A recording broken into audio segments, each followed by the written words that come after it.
This may be a wiring issue, but it's showing that the throttle is at 100%, which leads me to believe it might not start. Because with these trucks, if it doesn't have air pressure, the brakes are just locked. Having the air pressure is what releases them.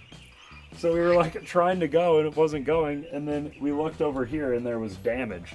Literally even starts whittling a stick like Boy Scouts, and just BAM! And then we're just on the road. I'm gonna go grab the other MTV batteries so we can just have two good, large batteries that have a lot of cranking amps. This may be a wiring issue, but it's showing that the throttle is at 100%, which leads me to believe it might not start.